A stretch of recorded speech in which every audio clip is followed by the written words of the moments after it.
Today sees the publication of the report of the Independent Inquiry into Telford Child Sexual Exploitation, or CSE. It's 3 years since I was appointed to chair the inquiry.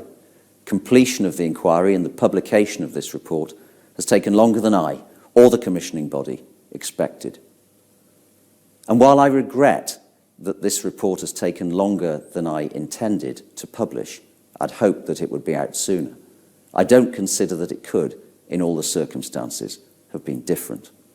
For two main reasons. First, because the inquiry's scope has been very wide. In terms of analysing the response to CSE in Telford and drawing conclusions, I've looked as far back as 1989. However, I made clear from the outset that I would hear from victims and survivors of CSE, regardless of when they were exploited. That decision has been vindicated by the witness accounts I've seen from victims and survivors who were exploited as long ago as the 1970s. Second, we've received a greater volume of documents than we expected, and we've had to review large quantities of material to identify and analyse what's relevant. The inquiry's received in total over 1.25 million pages of material. Additionally, we've taken and considered evidence from 170 witnesses, on some occasions seeing witnesses more than once, during a time when the COVID pandemic has made meetings much more difficult. The pandemic, of course, also impacted the speed at which disclosure has been provided by key organisations, many of whom have been at the forefront of the local COVID response. Furthermore, we've continued to receive acutely relevant material from key stakeholders, particularly Telford and Wrekin Council, even during the last few months. The overwhelming theme of the evidence has been the appalling suffering of generations of children caused by the utter cruelty of those who committed child sexual exploitation. Victims and survivors repeatedly told the inquiry how, when they were children, adult men worked to gain their trust before ruthlessly betraying that trust, treating them as sexual objects or commodities. Countless children were sexually assaulted and raped. They were deliberately humiliated and degraded. They were shared and trafficked. They were subjected to violence and their families were threatened. They lived in fear. Their lives were forever changed. They've asked over the years, how was this allowed to happen? In brief, I found the following. More than 1,000 Telford children were exploited over decades. Obvious child sexual exploitation was ignored. Information was not properly shared between agencies. Key agencies dismissed child exploitation as child prostitution. Key agencies blamed children, not perpetrators, for exploitation. Exploitation was not investigated because of nervousness about race. Teachers and youth workers were discouraged from reporting child sexual exploitation. And as a result, offenders were emboldened and exploitation continued for years without a concerted response. The CSE response, when it came from committed individuals, not from top-down directives. And even after Operation Chalice, the Telford CSE prosecutions, West Mercia Police and the Council scaled down their specialist CSE teams to virtual zero in order to save money. The purpose of this inquiry is to give voice to the victims and survivors, to try and provide them with answers, and to identify learning points for key stakeholders in the future. Giving some more detail to the headlines I've set out, my report will show. First, for decades, CSE thrived in Telford, unchecked. The account of a child in the 70s who recalls being sexually touched by groups of men in a corner shop and given gifts for her silence echoes in similar accounts given by victims and survivors who were exploited as children 30 years later. Only the nature of the gifts had changed. No longer sweets, but mobile phones and top-ups.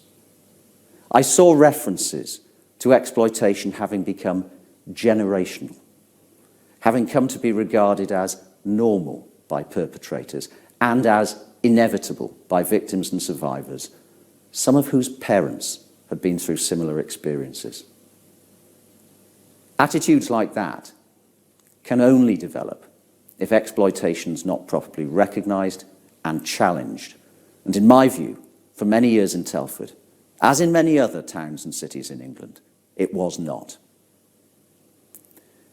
CSE in Telford was not hidden, and key agencies were aware of it in detail. There's evidence that in the 1990s, people working with children, police officers, youth workers, teachers, expressed their concern about repeated episodes of children going missing and numerous cases of adult men exploiting children. The local press reported public concerns about child prostitution. The evidence shows, though, that these concerns and reports were largely not taken sufficiently seriously by the council, by its predecessor authority, or by West Mercia Police. Failure by these agencies to investigate emboldened offenders. Failure to safeguard children properly put children at risk. So far as both the council and West Mercia Police were concerned, a number of features appear to have contributed to this shocking failure to address CSE. A focus on abuse within the family at the expense of extrafamilial exploitation. Overcaution about acting in the absence of, quote, hard evidence, that is, a formal complaint from a child about exploitation. And a nervousness that investigating concerns against Southern Asian men, in particular, would inflame racial tensions. In those cases where there was an official response, the response was often unhelpful and the approach misguided. Throughout the early 1990s and 2000s, exploited children were seen by professionals within safeguarding and within West Mercia Police as having made unwise, quote, lifestyle choices. The children were treated as having put themselves at risk, rather than having been intentionally targeted for exploitation. For far too long, there was no CSE-specific response, and the focus of all participating agencies was upon changing children's behaviour, rather than seeking to understand the reasons behind that behaviour and targeting criminal perpetrators. Although things began to change in the mid-2000s, with the creation of the Council's Children Abused Through Exploitation, or CATE, team, and the beginnings of West Mercia Police's Operation Chalice investigation, these positive developments were not the result of any political or high-level organisational response within the Council or West Mercia Police. Rather, they resulted from the determination and drive of a few individual professionals. These were small teams, inadequately funded, and while they cooperated extensively with each other, for years there was no real integration between the CATE team and the Council's safeguarding operation. This was in no real sense an overarching multi-agency response. Following the conclusion of the Chalice trials, the Council and the police were slow to recognise the importance of the retention of a properly funded CSE response. Indeed, by 2015, both the Council and police provision for CSE had in some ways gone back almost a decade. It was, as it had been in 2006, ground-level officers and practitioners who were keeping the CSE-specific response alive. It's proper that I record that there were very useful developments in 2015-16 in both the Council and West Mercia Police responses. These were driven, though, it seems to me, by the combination of external reviews of those organisations and, once more, because of continued efforts on the part of a few individuals. The Council made the CATE team a properly established and funded part of its safeguarding response, and West Mercia Police formed a specialist CSE team, crucially with analytical capability. And there have followed a number of increasingly positive reports and reviews of both the Council's and the police's CSE provision. I do consider that today the key organisations responsible for addressing CSE in Telford, that is the Council and the police, have in place properly resourced, dedicated and expert teams that are well equipped both to identify CSE risk areas and to help children who are being exploited. But in my judgment, key organisations should reflect upon why it took them so long to react when the lives of children, and consequently, of course, the lives of the adults they would become, were being blighted by exploitation. The inquiry's terms of reference require me to consider the extent of CSE within Telford, to make some assessment of how many children were exploited over the period of my terms of reference, that is, since 1989. As I've said, I'm satisfied on the evidence that CSE has existed in Telford for decades. The town's history of child sexual exploitation became the focus of national press attention in 2016, when journalists of the Mirror Group, notably Geraldine McKelvey, spent months working with victims and survivors of CSE.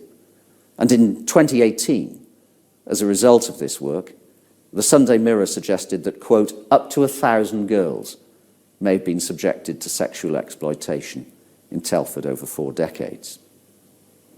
The extent to which that estimate was accurate has been the subject of debate in Telford. For my part, I've considered a great deal of material in the course of this inquiry in an effort to make my own assessment of the prevalence of CSE over the years. I include the witness evidence and a great deal of data from a number of sources. And I've come to the conclusion that the Sunday Mirror's estimate is an entirely measured, reasonable and non-sensational assessment. Inquiries like this, at their best, drive change, but they can only do so if the organisations and agencies that are subject to criticism accept the spirit in which those comments are made and review the findings I've made in a way that's reflective and self-critical. Neither reflexive denial, deflection of blame, or excessively optimistic statements would be a useful response. I consider it would be most helpful if key stakeholders commit to accepting the recommendations that I've made throughout my report, which are all designed to ensure that the progress which has been made is assured for current and future generations of Telford's children. My terms of reference require me to review stakeholders' progress against recommendations in 2 years' time, and I intend to publish that review. And it's important, therefore, that those stakeholders accept that they will be held accountable to the victims, survivors, and public at large for their response to my recommendations. Fundamentally, I consider the best defence against repetition of the failures of the past is for the wider public to understand the awful nature of CSE, to be vigilant in seeking to expose it. That means children's voices must be widely heard, and the experiences of victims and survivors understood.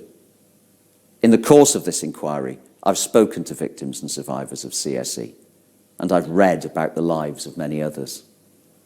My view's been that it's an essential function of this inquiry that those accounts, whilst explicit and upsetting, are faithfully recorded.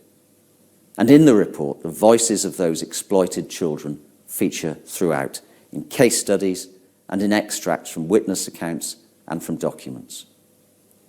They've always been and remain at the heart of this inquiry, and I hope that this report goes some way to giving a voice to those children, now adults, who have, over the years, been ignored, marginalised, and even blamed for their own exploitation, and to providing them with some of the answers they've been seeking for so long. Thank you very much.